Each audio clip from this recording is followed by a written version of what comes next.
오늘 말씀은 마태복음 9장 1절에서 8절까지입니다. 우리 같이 한번 읽겠습니다. 예수께서 배에 오르셔서 바다를 건너 자기 마을에 돌아오셨다. 사람들이 중풍병 환자 한 사람을 침상에 누인 채로 예수께로 날라왔다. 예수께서 그들의 믿음을 보시고 중풍병 환자에게 말씀하셨다. 기름을 내라 아이야, 내 죄가 용서받았다. 그런데 율법학자 몇이 이 사람이 하나님을 모독하는구나 하고 속으로 말하였다. 예수께서 그들의 생각을 아시고 말씀하셨다. 어찌하여 너희는 마음속에 악한 생각을 품고 있느냐. 네 죄가 용서받았다 하고 말하는 것과 일어나서 걸어가거라 하고 말하는 것 가운데서 어느 쪽이 더 많으리라 쉬냐. 그러나 인자가 땅에서 죄를 용서하는 권세를 가지고 있음을 너희들이 알게 하겠다.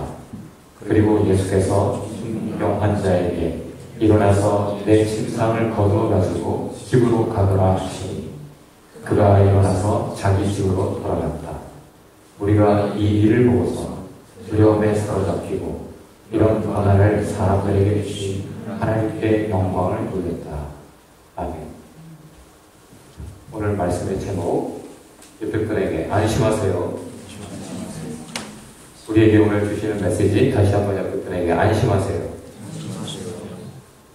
오늘도 예수님의 authority, 권위, 권한, 권세에 관한 말씀이에요. 오늘도 예수님은 멈춰라, 그런 생각하지 마 라고 말씀하시기도 하고, 나쁜 사람들로부터 선한 사람을 지키려고도 하십니다. 그리고 네 죄를 내가 용서했다라고 판결도 하시죠. 우리 한 절씩 한번 볼까요? 다시 한번 읽어봅시다. 예수께서 배에 오르셔서 바다를 건너 자기 마을에 돌아오셨다. 8장까지 우리가 읽어왔기 때문에 이 9장 1절을 보게 되면 어떤 이해를 갖게 됩니까? 예수님께서 왜 배에 오르셨죠? 제발 떠나달라고 돼지를 잃어버린 그 마을 사람들이 더 이상 재산적인 손실이 없었으면 하는 마음에 예수님께서 또 다른 누군가를 구원하시면서 그 나머지 그 한 영혼을 구원하려고 할 때 다른 것들은 얼마든지 희생시키시면서 구원하시는 분인 것 알았기 때문에 예수님 떠나달라고 부탁을 했잖아요. 그랬더니 바로 배에 오르셔서 다시 기껏 건너간 바다를 건너오십니다. 옆에 분에게 당신을 아프리카로 보내지 않으십니다. 예수님 좀 잘 믿으면 다 아프리카로 선교 보낼까봐, 열심히 믿으면 더 은혜 받으면 안 될 것 같아서 적당히 그렇게 믿는 사람들 많은데 억지로 안 하세요. 우리의 의견을 존중하십니다. 우리의 자유의지, 기껏 먹지 말라고 했지만 굳이 먹겠다 그러면 선악과도 먹게 놔두십니다. 막으면 안 먹을까요? 그 순간만 안 먹지. 결국은 먹고야 마는 것이 인간이잖아요. 예수님께서 가지신 권위는 우리를 구원하실 때 사용하세요. 억지로 우리가 이거 해라 저거 해라 하지 않으세요. 예수님 그 가다라 지방에 요구에 따라 바로 배에 오르셔서 방향을 전환하시고 돌아오십니다. 그때 사람들이 기다렸죠. 예수님이 어떤 분인지, 치유를 경험한 사람들, 예수님의 그 놀라운 하나님의 비밀, 예수님이 전해주는 하나님의 말씀을 들은 사람들이 기다렸다는 듯이 많이 모였어요. 그런데 이런 사람도 있었죠. 같이 읽어봅시다. 사람들이 중풍병 환자 한 사람을 증상에 누인 채로 예수께로 날아왔다. 예수께서 그들의 믿음을 보시고 중풍병 환자에게 말씀하십니다. 기운을 내라 아이야, 네 죄가 용서받았다. 뇌경색 혹은 뇌졸중으로 쓰러져서 마비가 온 사람이었던 것 같아요. 계속 침상에 누워서 삽니다. 작은 침대, 들 것이라고 해야 옳을 거예요. 앰뷸런스에 싣고 다니는 그런 호화, 럭셔리 침상이 아니고 그냥 계속 거기 누워있었기 때문에 냄새도 엄청 날 거고, 절망 가운데 누워있는 그 사람, 누구 덕에 예수님 앞에 왔습니까? 누구 덕에? 본인의 믿음? 본인의 믿음으로 왔습니까? 친구들의 믿음 때문에 왔어요. 친구들 덕분에. 마태는 핵심에 집중합니다. 근데 마가와 누가복음을 읽어보면 더 자세한 세부 상황 설명이 있어요. 예수님께로 모여든 사람이 너무 많아서 집안에 들어갈 수도 없을 만큼 예수님 주위에는 바리새인들과 소위 말하는 율법학자들이 온 유대로부터 모여와서 예수님 앞에 앉아서 뭔가 한번 따져보려고 하는 참이었던 것 같아요.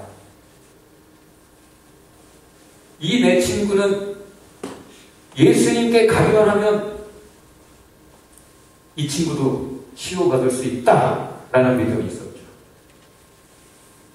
그런데 예수님께로 와보니까 못 가게 생기는 거예요. 더 이상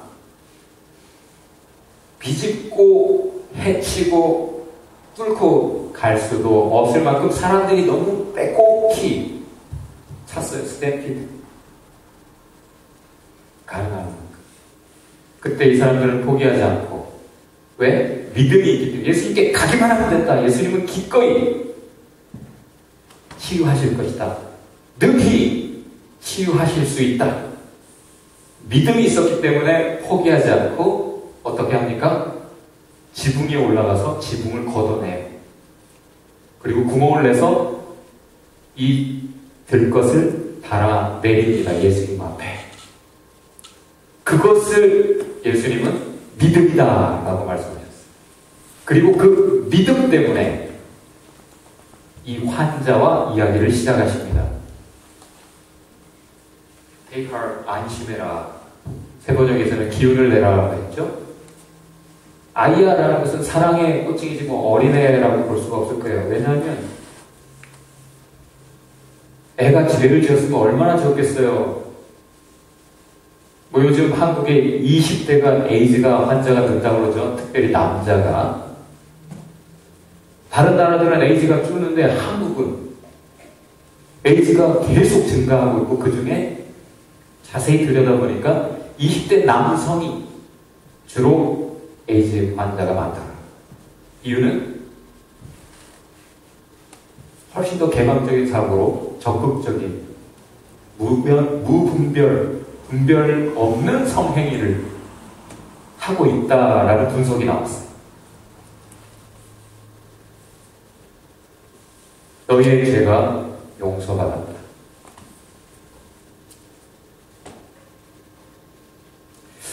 우리가 어려운 일을 당하면 내가 뭘 잘못했지? 어떤 경우에는 누구 때문이야? 라고 원망도 하지만 조금 더 지나가면 내가 못난 사람이지 하고, 특별히 시간이 지날수록 자책을 하게 되죠. 반성을 하게 되고, 믿는 사람들은, 하나님을 의식하는 사람, 하나님 믿는 사람들은 이 죄 때문에, 죄들이 기억나는 거죠. 대수롭지 않게 넘겼던 그런 죄들을 돌아보면서 내가 죄값을 치르는 거야. 하면서 죄를 직시할 때 죄의 심각성을 알게 됩니다. 그냥 내가 한참 죄를 즐기고 있을 때는 뭐 이 정도쯤이야. 다른 사람들은 더 심한데 나도 어쩔 수 없잖아 하면서 이런 핑계 저런 합리화 정당을 하면서 죄를 즐길지 몰라. 그런데 그 죄의 결과를 내가 막상 쓰디쓰게 맛보게 될 때 좀 더 솔직하게 자기 반성이 이루어지고 그 죄가 단순히 나를 상하게 했을 뿐 아니라 죄라는 것은 반드시 피해자를 낳게 되어 있는데 또 누군가에게 그 죄가 피해를 주었기 때문에 하나님의 정의, 공의, 심판을 내가 받는구나 라는 인식을 하게 되죠. 그때 인간은 다 같이 봅시다. 절망합니다. 진정한 절망은 죄 앞에서예요. 왜? 다른 것은 해볼 수 있어. 뭐 어떻게든 상황을 바꿔볼 수 있어. 근데 지금 이 환자가 할 수 있는 것이 아무것도 없어요. 자기 인생을 돌이킬 수가 없어요. 죄의 문제, 지금 내가 겪고 있는 모든 문제의 뿌리가 되는 근원적인, 본질적인 그 문제는 우리 인간이 해결할 수가 없어요. 그래서 절망할 수밖에. 예수님 앞에 왔지만 비관적입니다. 여전히 불안해서 예수님 앞에서조차 불안해하는 이 사람에게 예수님이 뭐라고 하세요? 불안해하지 마. 다같이 불안해하지 마. 안심해. 그 사람이 지금 무엇을 생각하고 있는지 아세요? 그래서 그것부터 말씀하시는 거예요. 뭐죠? 그래 그 죄의 문제, 근본적인 그 뿌리 내가 해결해 줄게. 내가 그 죄의 문제를 해결해 줄게. 근본적인 문제 해결. 어떤 사람이 막 두드러기가 막 나요. 그리고 자꾸 목이 부어와요. 돌팔이는 대패질을 할 수도 있어요. 이게 뭐가 더 낫다고. 증상을 해결하려고 하죠. 근데 제대로 된 사람은 이것이 왜 일어나는가? 원인이 무엇인가? 뭘 잘못 먹고 있는 건가? 뭘 먹지 말아야 되는 것인가? 원인을 찾을 거예요. 인간도 문제의 핵심을 깊이 파고 들어가다 보면 결국은 죄를 발견하게 됩니다. 그래서 이 환자는 우선적인 문제가 근본적인 죄의 문제다라는 것을 알고 있기 때문에 단지 예수님 앞에 와서 그때 당시는 예수님을 훌륭한 의사 정도로 생각했을 수 있으니까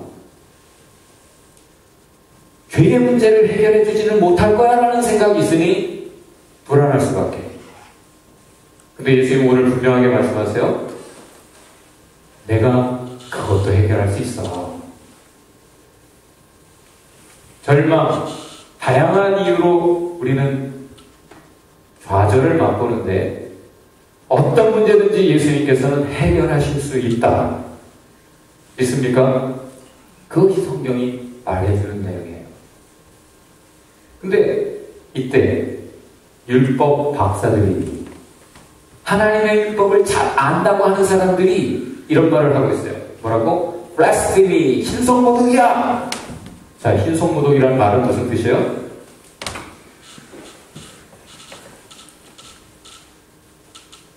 하나님만이 하실 수 있는 죄 용서를 인간인 예수가 하겠다고? 이건 신성모독이야. 그러면 죽여야 돼.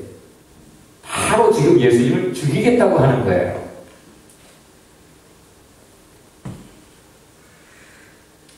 신성모독이라고 하는 그런 말 하면서 많이들 죽였어요. 야훼라는 거룩한 이름을 함부로 입에 올리지 마라. 신성모독이 앞에서 아도나이라고 대신 부르게 해. 하나님께서는 우리에게 나의 이름은 야훼야, 이름은 부르라고 주는 것이요, 하나님의 정체를 분명하게 표현해 담아주시는 그릇인데, 자기들 나름대로 하나님을 위한답시고 하나님의 이름을 부르지 말래. 그게 옳은 걸까요? 신약에서는 이렇게 말씀합니다. 다 같이 봅시다. 너희 때문에 하나님의 이름이 더럽혀진다. 그게 신성모독이야 라고 말씀하세요. 지금 기독교가 개독교라고 불리는 것, 기독교가 하나님을 신성모독하고 있는 거죠. 그리스도인들이 그리스도인들답지 못할 때, 손가락질 당하고 조롱당하면, 하나님의 이름을 더럽힐 때 신성모독, 죽어야 될 죄 맞아요. 이것도 예수님이 아셨어요. 그리고 악하구나. 지금 사람들이 서로 말로 하는 거 아니에요? 신성모독이야 라고 말하는 게 아니라 그냥 속으로 생각하는 거예요. 그래서 서로 눈치를 봤을 수 있어요. 응? 그냥 이렇게. 그랬을 수 있어요. 근데 이 사람들이 늘 하는 게 이런 식이라. 뻘빛하면 딱 바로 판결을 내려. 자기 눈에 보이는 대로, 자기 생각대로 그냥 바로 판결을 내려. 사형! 남의 목숨이 아주 쉬워요. 마녀 사냥을 많이 했어요. 유대교에서는 하나님만이 죄를 용서하실 수 있어 라고 말했지만, 대부분의 유대인들은 성경을 알잖아요. 특별히 나아만 장군에게 선지자가 죄를 용서하는 부분이 있어요. 하나님 대신해서. 나아만 장군이 내가 왕의 바로 측근에서 왕을 보좌하는 왕을 부축하다 보니까 왕이 우상신에게 절을 할 때 내가 그 옆에서 나도 어쩔 수 없이 절하는 의미가 아니고 그냥 부축하니까 같이 숙이게 되는데, 그거를 좀 이해해 주셨으면 좋겠어요. 하나님께서 나는 이제부터 하나님만 섬길 거예요. 나를 구원하신, 내가 이제 알게 된 하나님, 그 하나님만 섬기고 다른 우상을 섬기지 않을 거예요. 다만 내가 어쩔 수 없이 고개를 숙이게 될 때 그걸 하나님이 용서하셨으면 좋겠어요 라고 말을 할 때, 선지자가 하나님 대신해서 오케이, 걱정하지 말고 평안히 가라. 하나님 대신해서 용서했어요. 용서를 선포했죠. 유대인들은 그렇게 성경대로 믿었는데, 유대인들의 지도자 성경 박사라고 하는 사람들은 그것을 율법화, 교리화 해가지고 다 죽이는 거지. 이 사람도 저 사람도. 너희가 참 악하다. 너희의 생각이 참 악하다. 벌써 살인을 생각하고 있냐? 벌써 사형을 생각하고 있어. 지금 예수님 뭐 하셨는데 하나님이 그렇게 하겠다고 하신 일을 하고 계시는 거잖아요. 고통 중에 괴로워하고 있는 사람들을 치유하시는 일. 죄 때문에 계속 절망을, 좌절을 경험하면서 그 죄책감에서 벗어나지 못하는 그들을 자유케 용서하시고 구원하시는 일을 하겠다고, 그거 하고 계시는 건데, 율법을 안다고, 하나님을 안다고, 하나님의 말씀, 하나님의 약속, 하나님의 계획을 안다고 하는 사람들이 지금 바로 막아서고, 결국은 예수님을 죽이고 말죠. 이들이 결국 생각이 여기서 멈추지 않았어요. 너희가 참 악하게 생각합니다. 생각은 반드시 말로 발전하고, 말은 반드시 행동으로 이어지죠. 지금 생각의 단계에서 예수님이 말씀하고 계시는 거예요. 그런데 이 악한 생각을 돌이키지 않아요. 예수님은 우리의 마음에 어떤 생각이 있는지 아세요? 그리고 그걸 버리지 않을 경우 어떤 말 하면서 어떤 행동까지 이어지고 어떤 못된 짓 하게 될지 다 알고 계세요. 메시아의 길, 하나님의 길을 막고 있는 진정한 신성 모독 행위를 하고 있는 율법 박사들, 성경 박사들.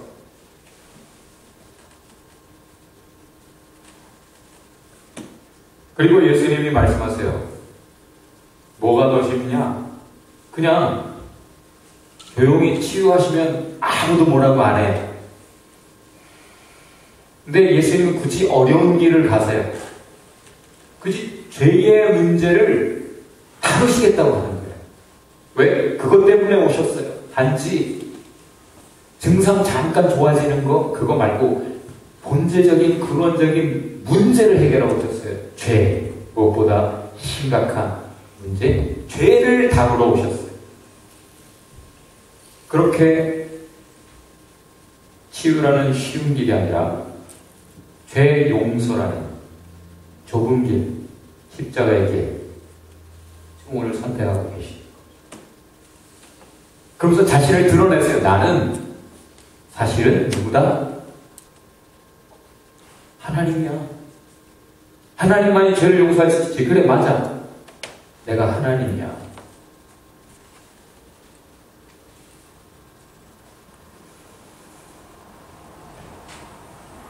내가 죄 용서하는 권세를 가지고 있음을 너희에게 알게 하랴. 어떻게?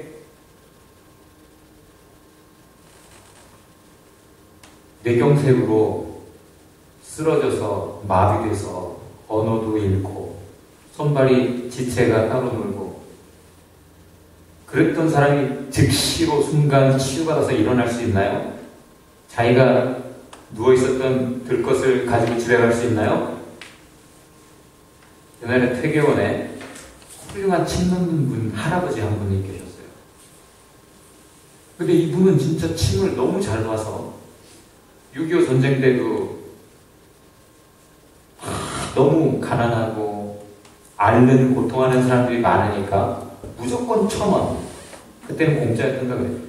무조건 1,000원을 받고 한 방을 놓든 100방을 놓든. 근데 막 쉬려고 왔는데 침 한 방 제대로 놓으면 막 다친 사람은 누워서 왔는데 발장이어서 걸어서 나가는 것을 보고 이 소문이 전국적으로 퍼지다 보니까 사람들이 그 시골 저 산 중턱에 할아버지가 그냥 자기 집에서 침을 놓는데도 그 근처의 집들의 방을 얻어서 하숙을 하며 치유를 받고 내려가는 그런 일들이 있었어요. 그 할아버지의 경우도 막 다쳐서 온 사람은 침 맞아서 그렇게 나온 경험이 있긴 하지만 이 사람처럼 그냥 다친 것이 아니고 뇌졸중 뇌경색으로 쓰러졌던 사람이 즉시로 온전히 치유가 되었다라는 거죠. 하나님의 치유는 즉각적이고 온전하게 나타나서 과연 이 정도로 하나님의 역사가 있다면 지금 예수님이 말씀하시는 죄의 용서 문제도 육체적인 치유만이 아니라 영적인 치유도 하시는 분이구나 라는 것에 증거가 된 것이죠.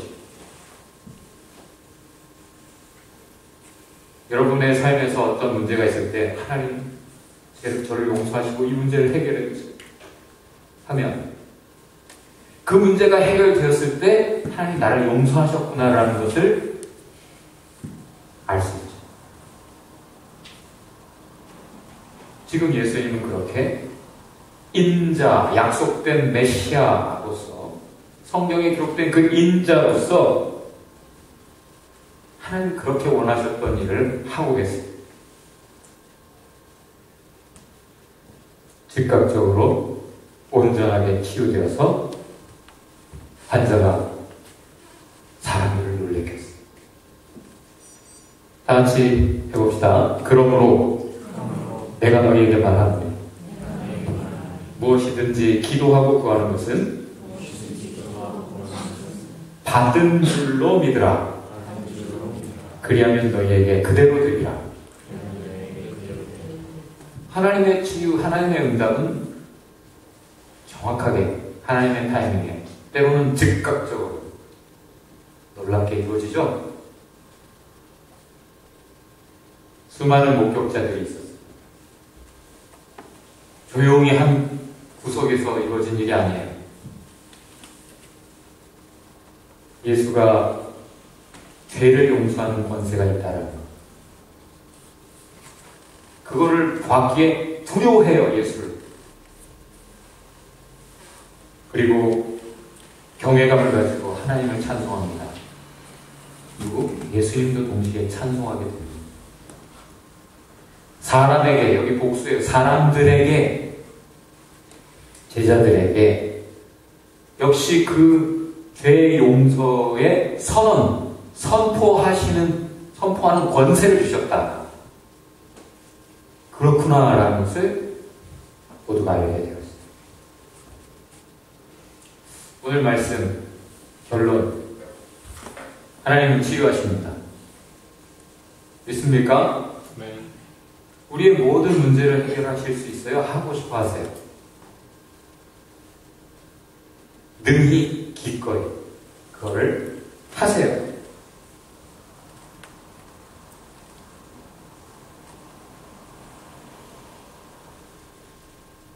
우리가 지금 뭐 때문에 힘든지도 다 아세요. 우리 속에 어떤 생각이 있는지, 어떤 고통, 어떤 마음, 어떤 감정, 어떤 계획, 어떤 것들이 있는지 아세요. 때로는 거기서 멈춰라. 그 생각을 바꿔라. 말로 가기 전에 행동으로 가기 전에. 이렇게 말씀하세요. 아시기 때문에.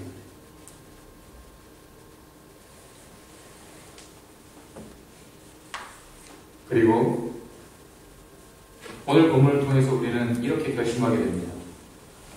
좋은 친구들이 되어라. 좋은 친구들을 가져라. 좋은 친구는 어떤 친구입니까?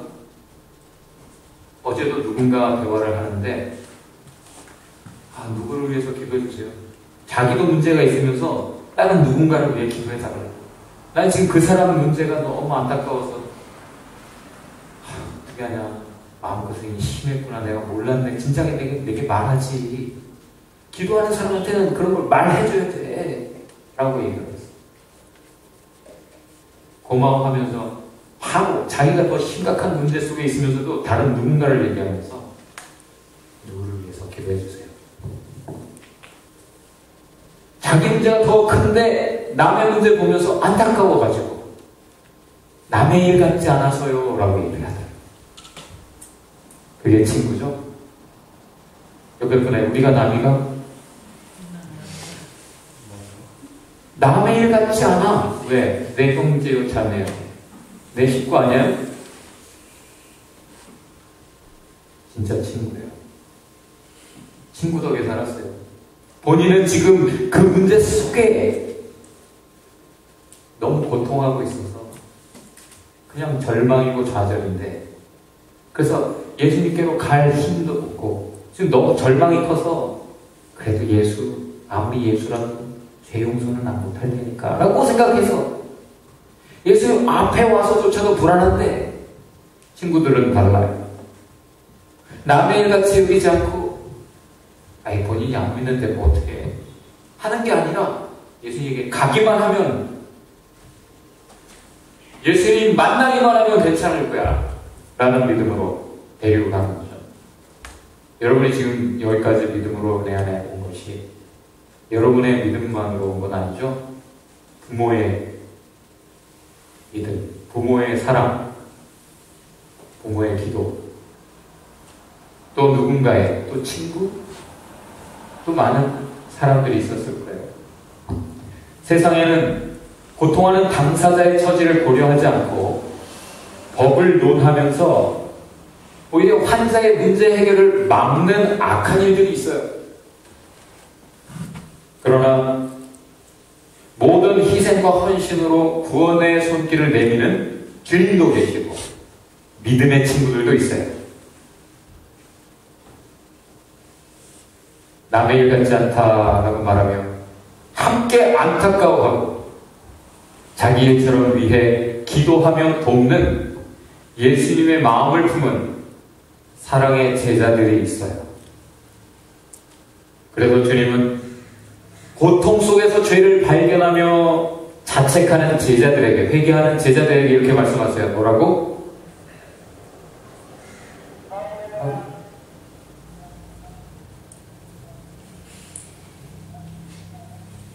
다 같이 안심하라.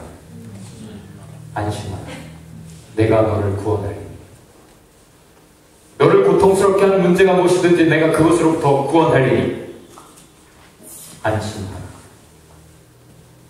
여러분을 힘들게 하는 사람들이 있다고 해서 좌절할 일이 없어요. 개는 짖어도 기차는 달립니다.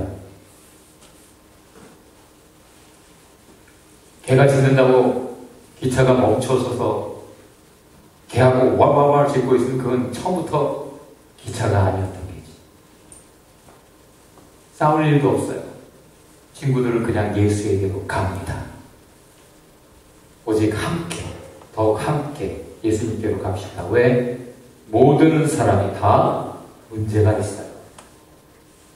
때로는 자기 문제를 가지고 주님 앞에 갈 힘도 믿음도 없어요.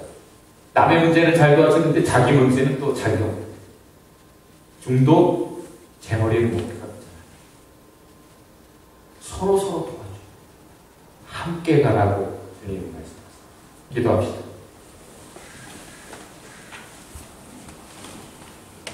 야훼 라파, 치유하시는 하나님, 우리에게 상처가, 트라우마가